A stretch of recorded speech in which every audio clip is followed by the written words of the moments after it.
Halo, selamat pagi. Mari belajar bersama kakak. Jangan putus semangat untuk belajar ya anak-anak. Perkenalkan, saya Arum Gelutami. Di video kakak kali ini akan membahas materi mengenai teks narasi yang ditujukan oleh siswa-siswa kelas 7 SMP.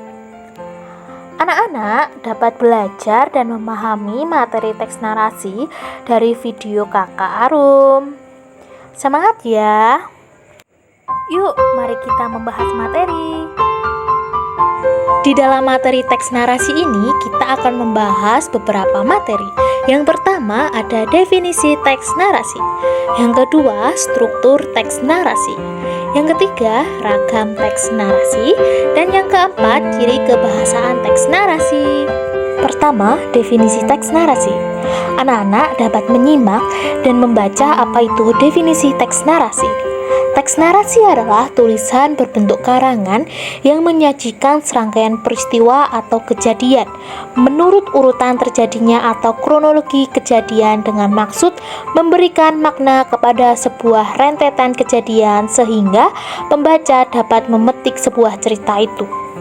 Yang kedua, terdapat struktur teks narasi. Yang pertama, orientasi, komplikasi, tiga, resolusi, dan yang keempat adalah koda. Anak-anak dapat belajar mengenai apa itu strukturnya. Materi yang ketiga yaitu ragam teks narasi. Ragam teks narasi tersendiri terbagi menjadi dua. Yang pertama, teks narasi ekspositoris yang guna untuk menyampaikan sebuah informasi mengenai suatu peristiwa atau kejadian sebenarnya. Ragam yang kedua yaitu narasi sugestif, yaitu karangan yang mengisahkan suatu hasil rekaan, khayalan, atau imajinasi pengarang dan bersifat fiktif. Pembahasan yang keempat yaitu materi ciri kebahasaan teks narasi. Ciri kebahasaannya terdapat 4. Yang pertama, penggunaan kata penghubung, penanda, urutan waktu. Yang kedua, penggunaan kata benda, kata sifat, frasa atau klausa yang sesuai dengan topik, objek, atau sudut pandang yang dinarasikan.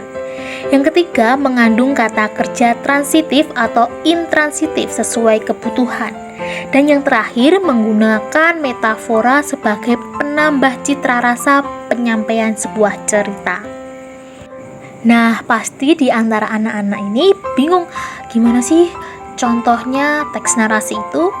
Anak-anak dapat melihat seperti ini contoh teks narasi.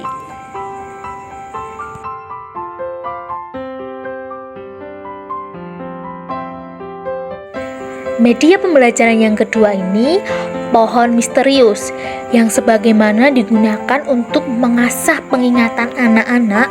Apakah benar ia tadi memperhatikan dengan jelas pengertian mengenai teks narasi beserta struktur, ragam teks, dan ciri kebahasaan.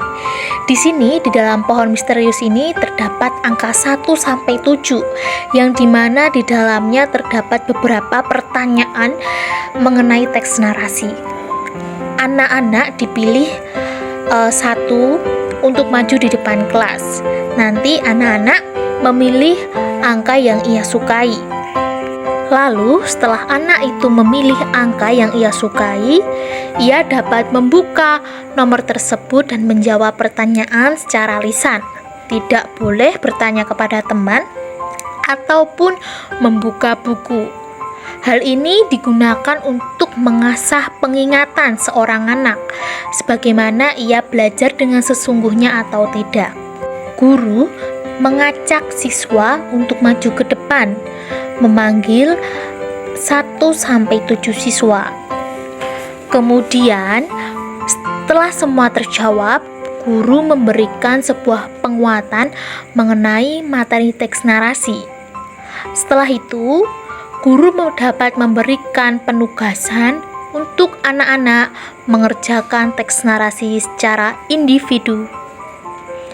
Terima kasih, sekian pemaparan materi dari Kak Arum. Semoga berguna untuk adik-adik.